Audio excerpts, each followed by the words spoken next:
everyone, welcome back to Dad's Bedtime Stories. Today we're on episode 116, the Digital Dinosaur Base. If you like the episode, share it with a friend or rate it on whatever podcast you listen on, or podcast app anyways. As usual, just get as comfy as you can in your bed, close your eyes, and imagine yourself doing what the kid in the story does. If you remember back to the last episode, the main character, you, gets sucked into some sort of digital dinosaur world and is tasked with having to build a digital dinosaur base and bring a whole bunch of digital dinos there. I think once that happens, they'll probably get out, but I'm not really sure yet. Imagine yourself sitting there with your eyes closed, and suddenly, words appear in your vision. They say, "Wake up." You agree, and suddenly the world lights up again. You look around and you find yourself sitting in your tiny little cabin that you made yesterday. Oh yeah, I'm still stuck in a video game or something, you realize. In order to get out of here, I have to build a dinosaur base. Good thing it's kind of fun. The first thing you do is head over to your crafting table. You press it with your hand and a bunch of options pop up for things that you could make. You flip through all of the options until you find dinosaur fence. It's a strange-looking metal object that says it's an electric dinosaur fence. How does this work, you ask? These need to be placed 3 blocks apart. They will create a laser fence for dinosaurs. In order to meet your objective, you must create a fence around your dinosaur sanctuary. Oh, thanks, spaceship. That does explain it. It says it needs iron or something. I guess we better go mining. Oh, but first I better create a better pickaxe. I don't think this wooden one's going to be able to deal with iron. You flip through the options again until you find the tools section. One of the tools you can now create with the things you have is a stone pickaxe. You select the stone pickaxe, the materials are sucked out of your inventory, into the crafting table, and then a stone pickaxe pops up above it. Awesome. You grab onto the stone pickaxe and you run outside your door. I guess I better start mining. You begin to dig down into the ground bit by bit, creating a little set of stairs deep underground. It soon starts to get really dark, though. I need light of some kind. You run back up out of the mining hole and head back to the crafting table. You activate it again and you flip through the options until you find a torch. Cool, this should work. You try to select the torch, but it says that you don't have the right ingredients. What else do I need? You need either coal or charcoal to create this. I do? How do I get those, you ask? Coal can be found by digging in the ground, or charcoal can be created by burning wood. Oh, that seems easier. What do I need to do that? You need a furnace. You flip through the screens until you find the picture of the furnace. Luckily, it only takes a bunch of stone to create it. You select the furnace. The stone is blasted out of your inventory, through the crafting table, and above it pops up a little furnace. You take the furnace and you place it beside the crafting table. Then, in the top part of the furnace, you place a whole bunch of wooden logs, all of the wooden logs you have left after building your little square house. Then, you realize you need to power it with something. So, you take a few of the bricks out and you put them in the bottom as well. You press a button on the furnace and suddenly it lights up with fire. On the top of the furnace is a little indicator counting. 1 charcoal created. 2 charcoal created. It continues to count up as it turns each of the blocks of wood into charcoal. You open up the top of it and take some of the pieces of charcoal out. Like everything else, they're just a little square. Then you head back to the crafting table and make a whole bunch of torches. You decide to leave the furnace making as much charcoal as you can, because you might need it after you mine things. You run out the door and head back down into the mine. As you go down, you place some lanterns on the walls so you can see your way around. Once you've dug down what you believe is far enough, you start to build out sort of an underground cave. You begin just mining and breaking the blocks in all directions. You get tons and tons of stone, and then you finally luck upon some iron. Right after you break one of the stones away, you see something that seems to have chunks of metal inside it. I think this might be it. You hit it as hard as you can with the pickaxe over and over again until it breaks into pieces and all of it absorbs into your inventory. Iron ore discovered, says Spaceship. Cool. You find a whole bunch more blocks of iron just surrounding that one. You mine and mine and mine until you have a whole bunch of it in your inventory. Then you head back up, you go into your house, and you take all the charcoal out of the top of your furnace and put it in the bottom to burn things. Then you put all of the iron pieces in. You sit and wait as it slowly makes iron ingots. Eventually, you have more than you think you'll ever need. You head back to the crafting table with the iron ingots in hand, and you select the dinosaur fence once again. You have enough pieces to make 64 fence posts. Perfect. Make all of them, you say. Making all fence posts now, Spaceship says. All of the iron is sucked out of your inventory, and all of it is molded and shaped in the crafting table, and out of the top pops a little fence post that says, times 64. You absorb all the fence posts, but keep one in your hand. You head outside around your house.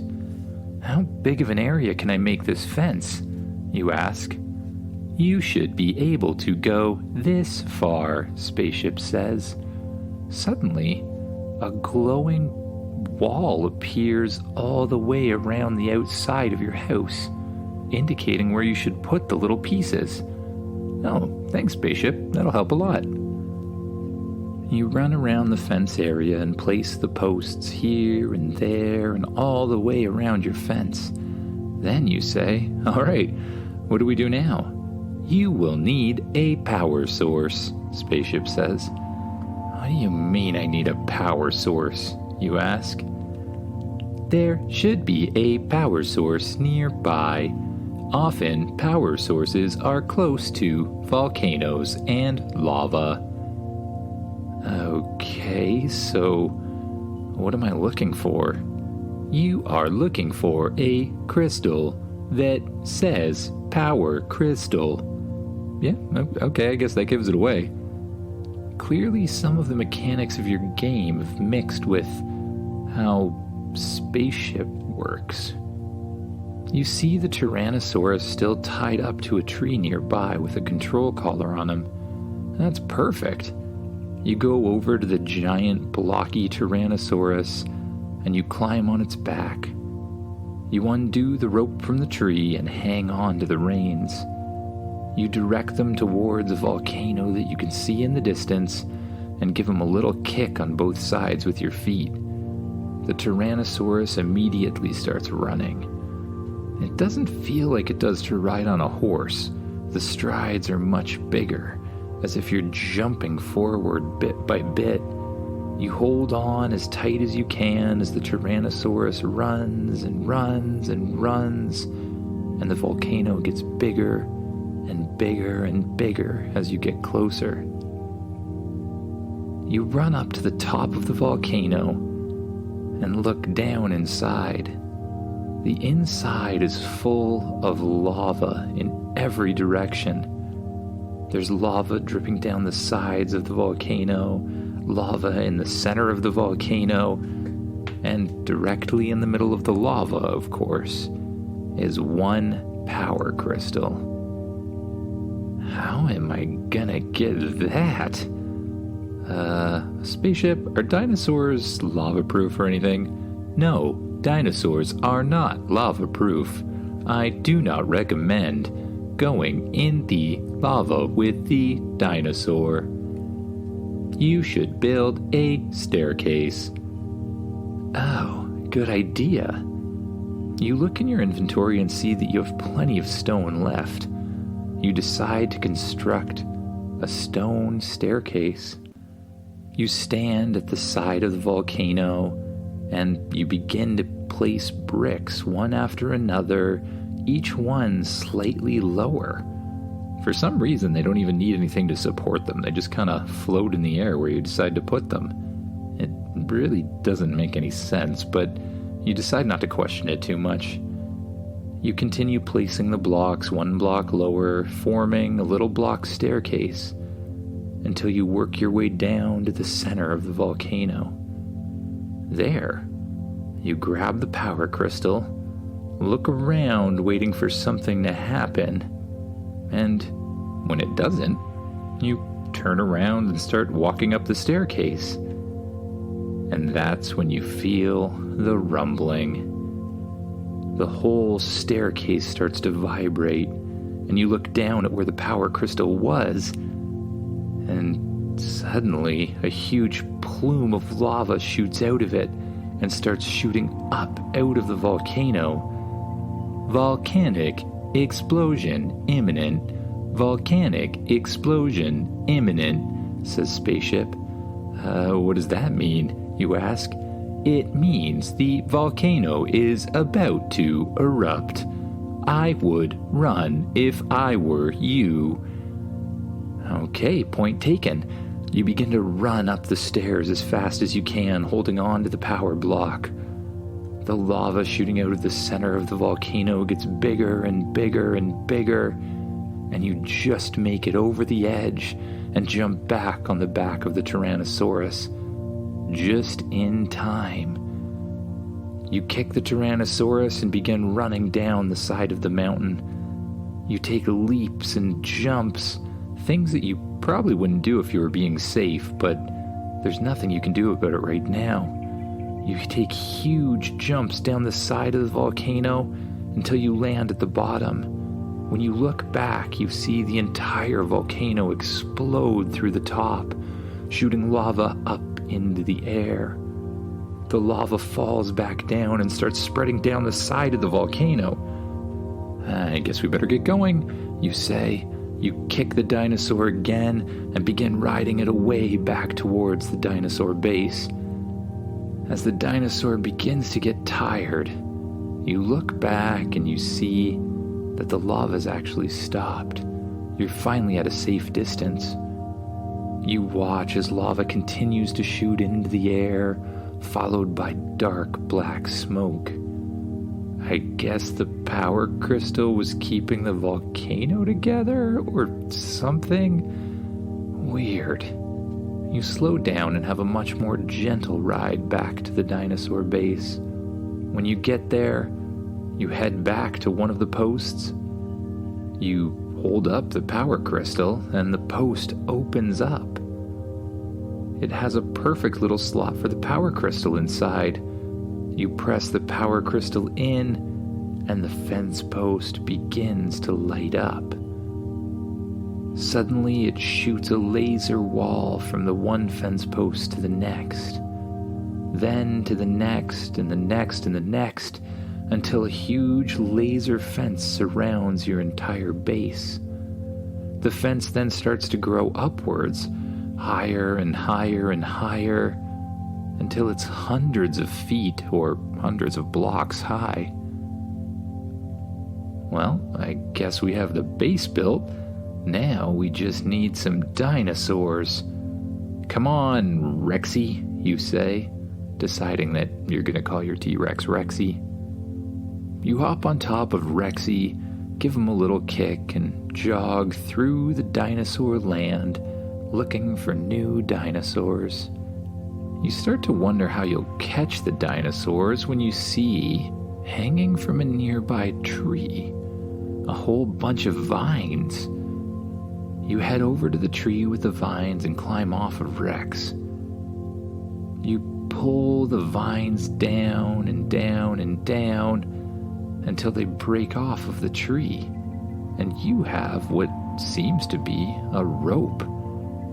You tie the end of the vine into a little loop to make a perfect lasso, and you hook it to your belt and climb back up on Rex. Now it's dinosaur catching time. You see a whole herd of long-necked dinosaurs, their necks made of long, connected sets of bricks with a bigger brick as a head. You ride up beside them on Rexy, and you pull out your vine lasso.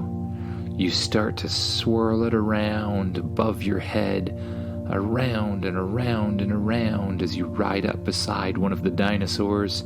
You throw it up in the air, it loops around the huge neck of one of the dinosaurs, and then you pull it tight.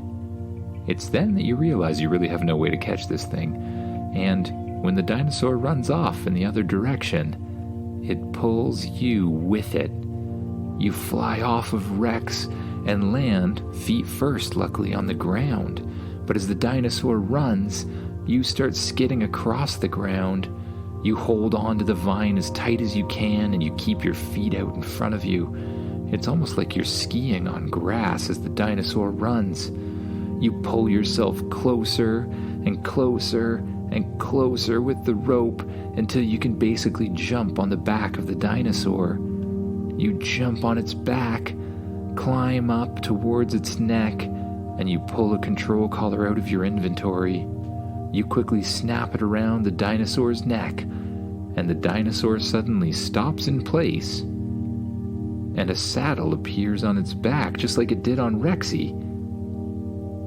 You climb on board the saddle, grab the reins, and lead the long-necked dinosaur back to the base. Now, it seems like all you need are a raptor, a triceratops, and, obviously, some sort of pterosaur. You decide to come up with another sort of plan to catch the triceratops. You go to a nearby tree, and you chop down a whole bunch of blocks of leaves. You set the blocks of leaves up in an open area near where the triceratops are hanging out. Then, you hide behind them. When you see a triceratops come up to the leaves and start to eat them, you quietly climb over the edge of the leaves. Then, when it looks like it's a good time, you jump over top of the leaves onto the back of the triceratops, immediately pulling a control collar out of your inventory, putting around its neck, and again, a saddle and reins appear. You jump in the saddle and ride the triceratops back to the dinosaur base. To get the raptors, you have another idea. You go into the water. You grab a stick and tie a little piece of vine to the end of it, and add a hook that you make out of metal. You begin to throw the hook and the vine into the lake again and again until you feel it tug. You immediately tug back, and then you pull in the vine with your hands. On the end of it, you find a perfectly awesome square fish. You take the square fish off the hook, you bring it into the middle of a field, place it there, then you create a huge rock wall to hide yourself behind. You create a little hole in the rock wall, and you watch the fish carefully. Soon, some interested raptors come to approach the fish. They look left, they look right, and even though they're suspicious, they decide they'll eat the fish anyways. Once again, you climb up the rock wall, and when the raptors aren't looking, you jump down with a control collar in your hand, immediately get it around the raptor's neck, and ride it back to the base. You now have a dinosaur base with almost everything in it, except a pterodactyl, of course. Getting a pterodactyl is going to be really hard. They're just flying up there and not a care in the world. We're going to have to go somewhere really high and sneak up on one, you say. The raptors seem to be the fastest, so you decide to take the raptor up a mountain. You climb on back of the raptor once again, give it a little kick, and it runs lightning fast across the ground and up the side of a mountain. You steer it left and right up a little mountain path until you come to the very peak. You scan around, and then you find just what you're looking for. At the edge of the peak of the mountain is a huge nest made out of blocks of hay and blocks of straw and blocks of leaves, and inside the nest are a bunch of little pterodactyl eggs. You climb up the side of the nest and look down. You see that one of the eggs is actually broken open. One of them must have hatched already. That's the perfect place to hide. You go and sit in the bottom of the egg and try to place the egg back together carefully. Then you just wait quietly, breathing slowly, just hoping that the pterodactyl will return soon. And before long it does. You hear a screech and feel the nest vibrate as the pterodactyl lands on the side of it. It looks down at the nest and seems a little suspicious. It reaches its head down and starts sniffing the different eggs. And when it gets to yours, you pull one of the control collars out of your inventory, and while its neck is bent down sniffing the egg, you jump out with both hands, snap the control collar across its neck, and it works. The pterodactyl suddenly becomes completely tame. A saddle appears on its back with reins. You climb on the back of the pterodactyl, give it a little kick, and pull back on the reins. The pterodactyl flies up high in the air, high over the digital world of dinosaurs. You see that the raptor you rode is still there, and you figure you may as well try picking it up. You command the pterodactyl to swoop down and pick up the raptor in its claws. It does so pretty easily, but has a little bit of trouble flying after that. You're able to stay high enough off the ground as long as the pterodactyl flaps its wings really, really, really quickly. You struggle through the air high above the dinosaur world until you see the dinosaur base again, all lit up with a huge laser fence. You do one swoop around it, and then you land down in the center of it, beside the house, dropping off the raptor safely first, and then landing beside it. Perfect. I think that's every dinosaur we need. Now what? Just as you think that, out of the ground in front of you, a huge arch rises up. It's made of dark black stone around the outside, and the inside lights up with a bright purple color. Congratulations, you have achieved your objective. Cool. You head towards the exit and jump through the portal. As you do, your body feels a little funny. You feel like you get squished down or something just a little bit, and you suddenly find yourself back on the couch on the real dinosaur planet. That was quite a day, you say. And I'm really tired. You just turn yourself sideways on the couch. You lay your head down and you find a blanket resting on the back. You pull the blanket down over top of yourself, and you just allow your heavy eyes to close. You take slow, deep breaths, and with each one, you sink further and further into the couch, and your mind begins to wander away to dreams of new adventures and new things to come. Good night, everyone.